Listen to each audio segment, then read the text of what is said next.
You know, there's a subreddit called Butt Sharpies. And there's Sharpies and butts. Yes. Why is that a thing? I don't know. I think it's because two things. Everyone has a butt. Not everyone. I know a girl without a butt. You know a girl without a butt? Yeah, she doesn't have a butthole. It's like 1 in 5,000 people that aren't born with anuses, and they just didn't fix it. So do they just have like a colostomy Yeah. bag? I couldn't deal with that. If any of our fans have colostomy bags, I love you. But I couldn't deal with that. You're a stronger person than I am. Yeah. Dealing with your poop up close and personal every day. Although you're probably used to it. It's probably like how we think of wiping our butts. You're just like, I'll just empty my butt bag. You think the concept of farts are weird to people without anuses? Yeah, probably. I think they get it. Well, obviously they get it, but yeah. It's not like explaining colors to a blind person. Like, Yeah, a fart is not that nuanced, I'm just saying.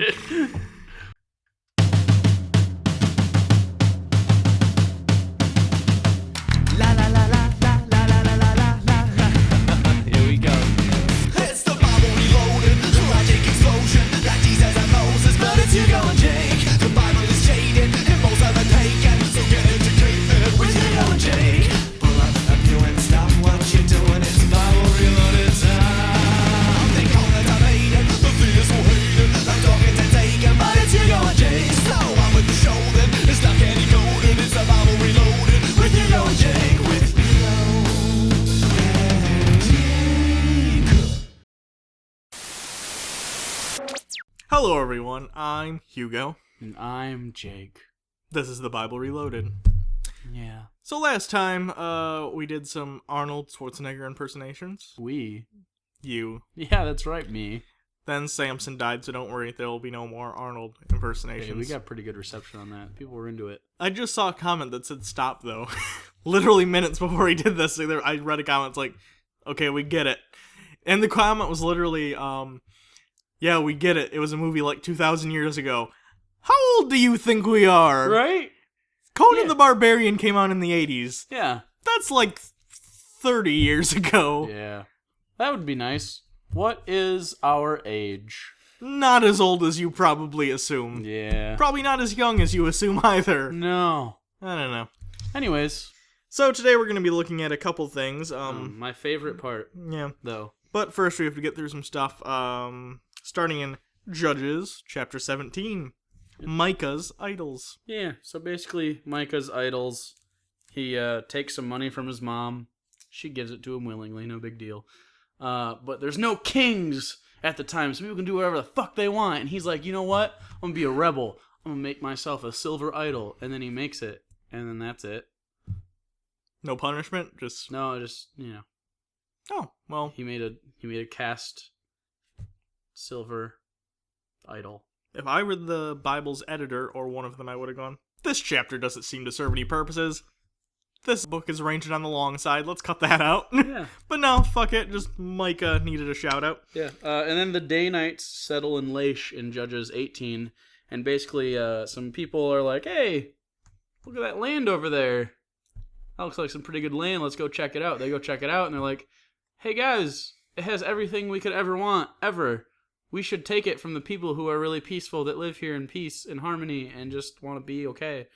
And then they do, and they murder them, and then they take the land, and they used Micah's idol. Solid. So now we move on to the important part of this episode. The most important part of the Bible, if you are into gang rape. A Levite and his concubine in Judges chapter 19. In those days Israel had no king.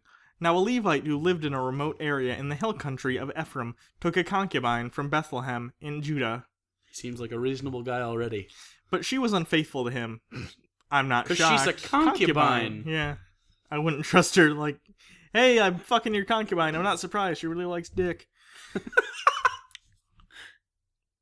She left him and went back to her parents' home in Bethlehem. That was must have been a weird conversation. Honey, a daughter's home. Why are you home? Too much dick. Too much dick. Need a break from the dick. After she had been there 4 months, her husband went to persuade her to return. He had with him his servant and 2 donkeys. She took him into her parents' home, and when her father saw him, he gladly welcomed him. What? So you're the boy who's been using my girl as a sex slave.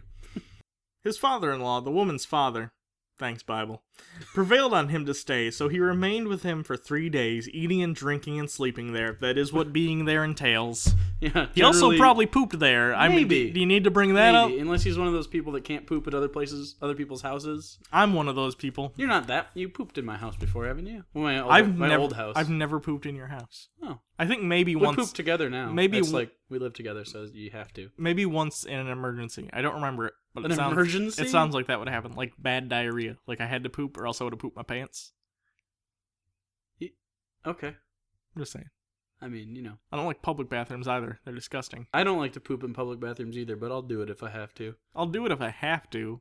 It's just I wipe it off first though. I don't understand people that just like take their pants off and just like sit right on it. I know there's a move that women do that they kind of hover over top, that takes a lot of thigh. Here's the thing though too. Okay, women who do that, women who squat above toilets in order to, because they're afraid they're gonna get. You're the one causing the problem. Yeah. Here's why: when you squat, you squirt pee all over the lid. You stupid bitch. You're causing the problem you're afraid of. Stupid bitch.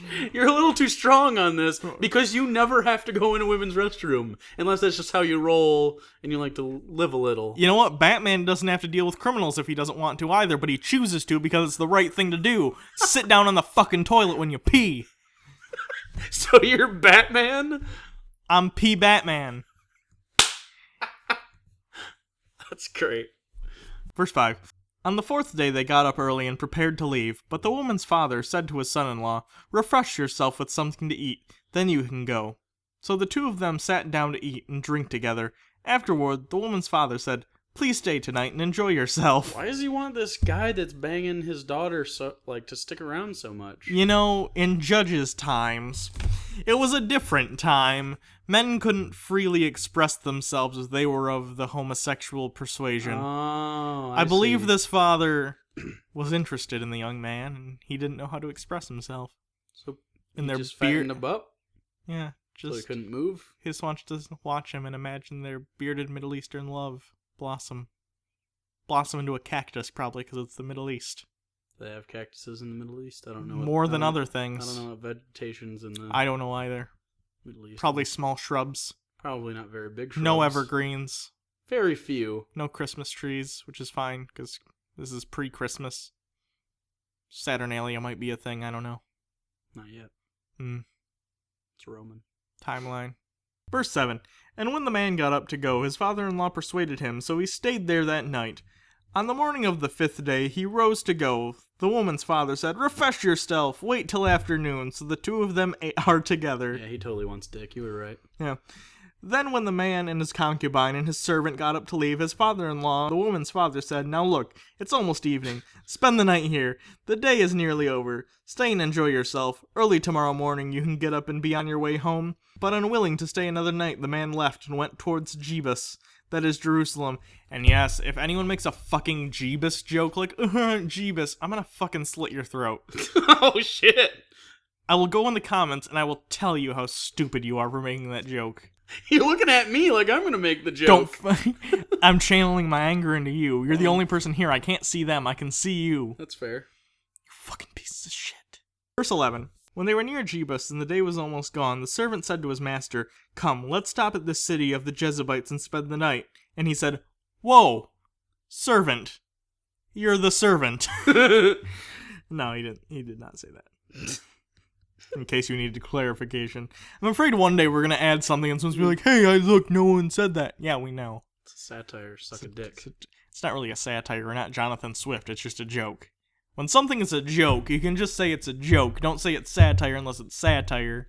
Legally, we should probably say it's a satire. Legally, it's a satire. Verse 12. His master replied, "No, we won't go into any city whose people are not Israelites." Racist. "We will go on to Gibeah."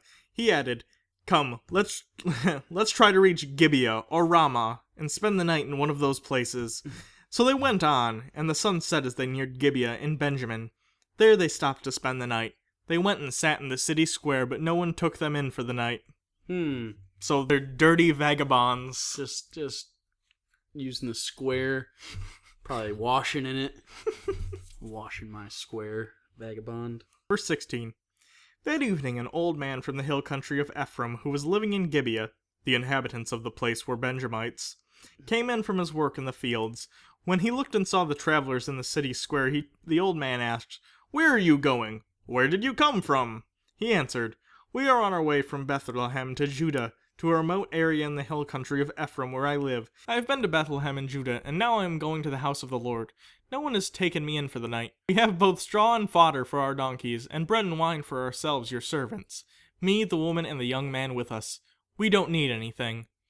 "You are welcome in my house," the old man said. "Let me supply whatever you need, only don't spend the night in the square." So he took them into his house, and fed his donkeys.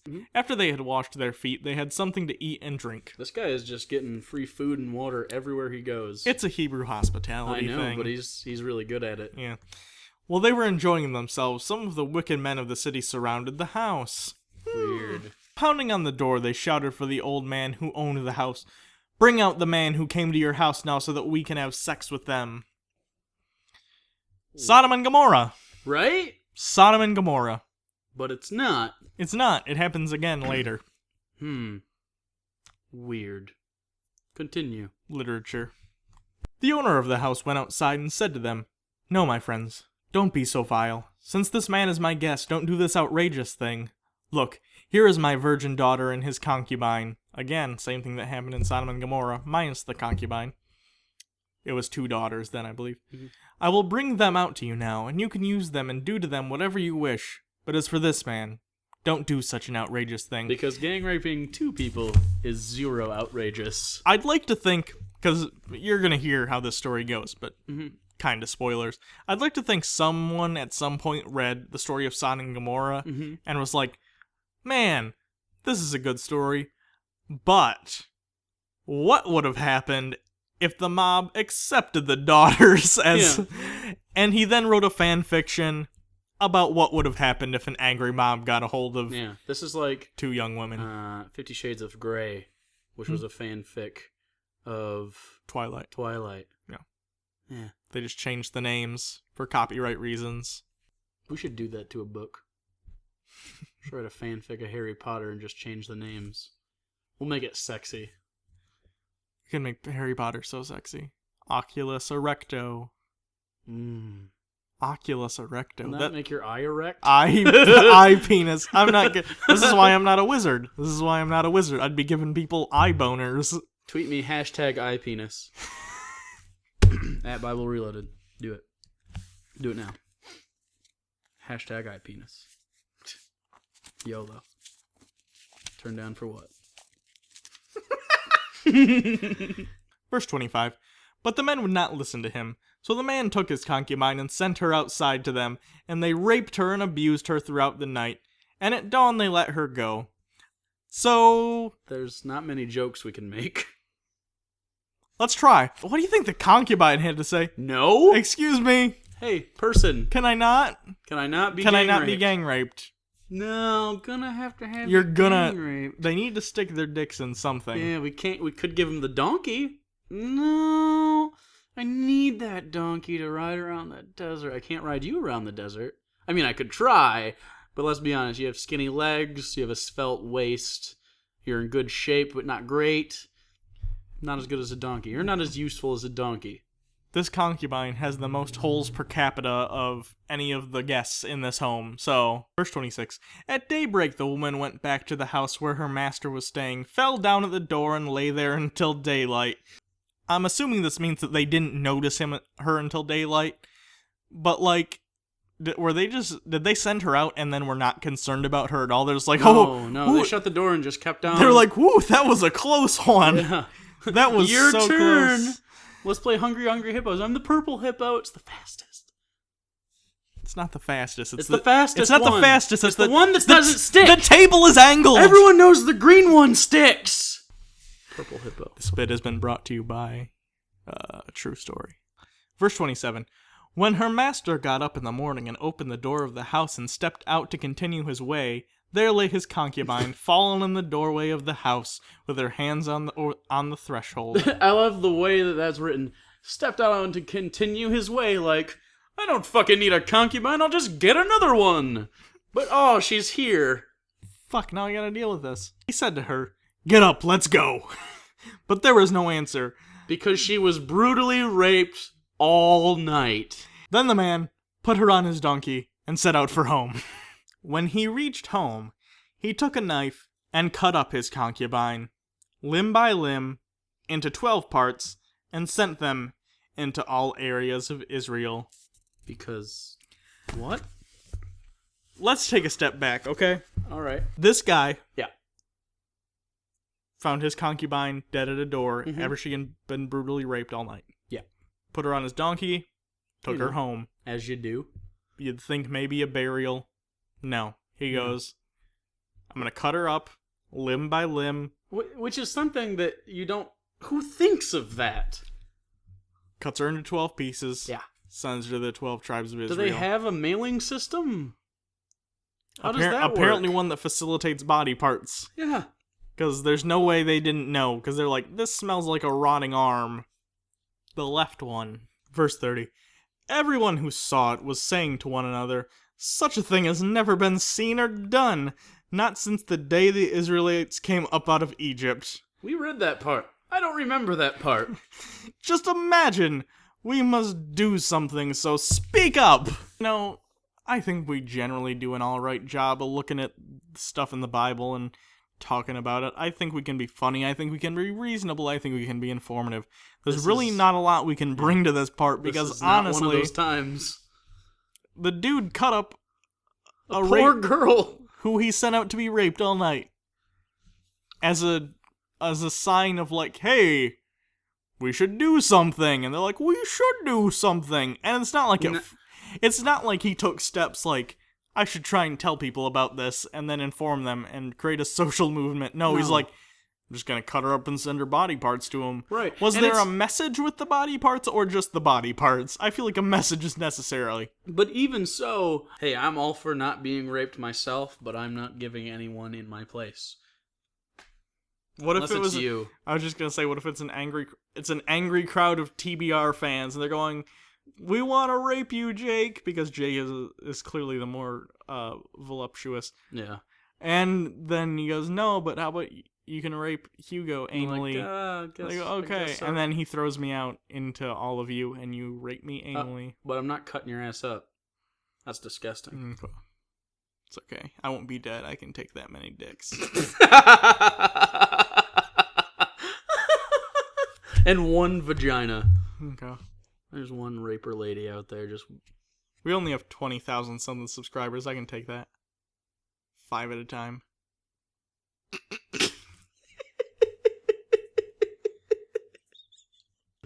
Alright, well that's it. Is that it? That's it. That's it then. So that's an episode that was packed with things that were not related to the Bible. Anyways. What's the moral of the story? Raper's gonna rape. Then people are gonna cut up rape victims and send them to tribes. Yeah. I think that is the moral of the story. Anyways, so you can follow us on Twitter. I'm at Bible Reloaded. I'm at Hugo Reloaded. You can donate to our Patreon page. We're at a very, very respectable amount at this point. Yeah, you guys are actually doing amazing with that, and thank you so much, because it's allowing us to probably make this our job soon. Woo! Yeah, which is awesome. So we love you. Anything else? I think that's it. That's it. That's probably it. Alright, thanks everyone for watching. I love you. I love you too. Until next time, I'm Hugo. And I'm Jake. And this has been The Bible Reloaded. Next week, we cut up our girlfriends into 24 pieces and send them to 12 lucky fans.